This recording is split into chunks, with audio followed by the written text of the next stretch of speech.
Estimada irmã, estimado irmão, que nos acompanha nesse grupo de reflexão bíblica São Jerônimo, boas-vindas neste dia 4 de abril de 2024. Estamos na oitava da Páscoa e as leituras nos colocam no início do cristianismo, as primeiras posições dos primeiros cristãos após o evento da paixão, morte e ressurreição de Jesus.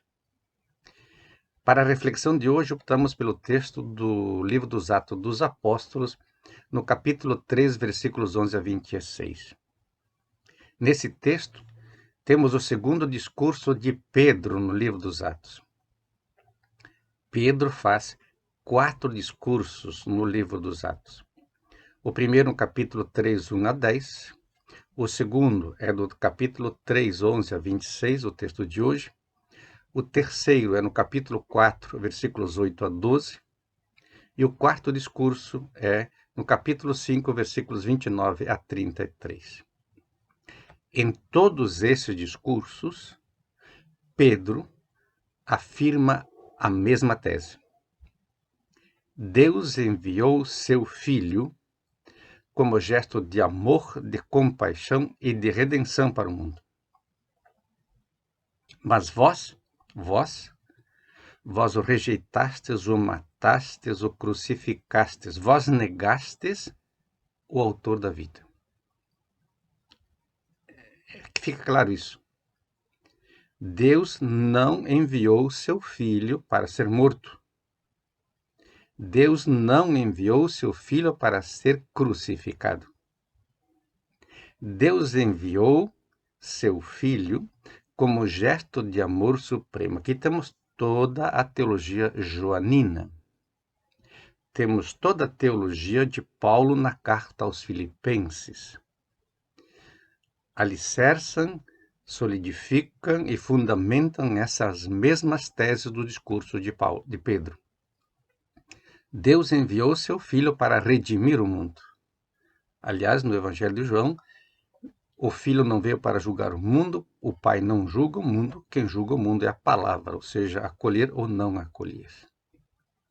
Então é preciso termos bastante cuidado, tanto com cantos religiosos, quanto com afirmações muitas vezes ou ingênuas ou impensadas, afirmando de que, de fato, Jesus veio para morrer na cruz para nos salvar.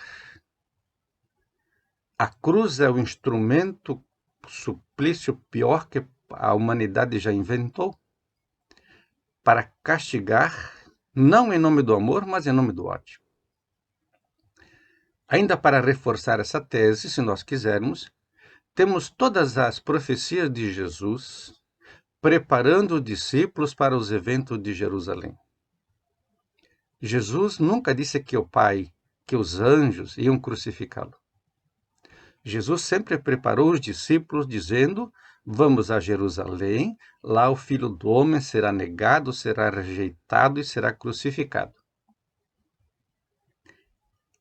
A morte, a cruz, não é resultado, jamais será o resultado da vontade de Deus.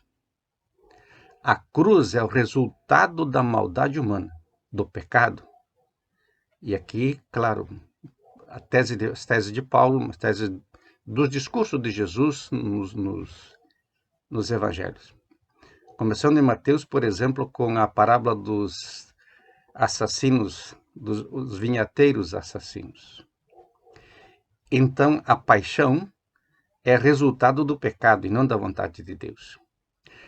É claro, por que Jesus foi para a cruz? Ou até a cruz? Porque o amor dele vai até o fim. A expressão grega reistelos significa quem ama, ama até o fim e até as últimas consequências.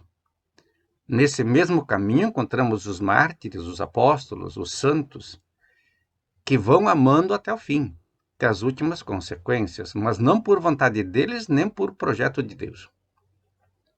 Aqui é preciso entender que quem ama, ama de modo radical até o fim. E quem odeia muitas vezes ignora esse amor. Então, digamos assim, toda a teologia da cruz ela está pautada sobre o pecado. e não sobre a vontade de Deus. Deus permite.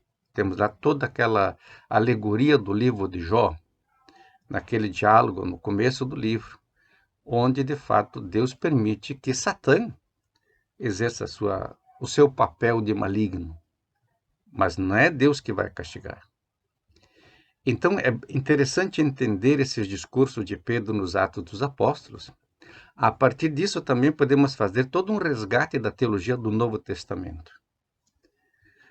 Quem ama vai até o fim, até as últimas consequências. Mas o sofrimento não é um projeto do amor. O sofrimento é um projeto do pecado, ou seja, o projeto do mal que odeia. Nós não podemos justificar que as crises no Haiti, o sofrimento do povo haitiano, de Cuba, da Ucrânia, os mortos recentemente na Rússia no atentado, que os mártires, todos os mortos da Palestina, sejam um projeto divino. Eles são resultado do pecado. A Palestina, crucificada há quase 80 anos, ela não é um projeto de Deus. É o resultado da maldade dos seus inimigos. Então, esse é um aspecto fundamental para a nossa reflexão teológica, sociológica, antropológica e política. Percebermos que a morte é sempre fruto do pecado. Mas há uma saída, e Pedro enfatiza isso. Há uma saída, o arrependimento. Arrependei-vos e convertei-vos. Ainda existe uma chance de mudar de vida e então Deus também faz a nossa redenção. Deus ressuscitou, Deus glorificou, Deus exaltou o seu Filho, como fala Paulo na carta aos Filipenses, os versículos 9 a 11. E assim glorificou os seus santos. Mas é importante que dentro desse projeto todo se perceba os caminhos, os possíveis caminhos da conversão, da transformação e da redenção. Então, se de um lado existe um pouco o desespero e o tédio e a dor, do outro lado, toda a pregação, tanto de Jesus quanto dos primeiros cristãos, abrem as portas para a possibilidade da redenção, do resgate, ao mesmo tempo da transformação. Que a luz da Páscoa possa projetar sobre tantos sinais de morte os seus sinais de ressurreição e de vida.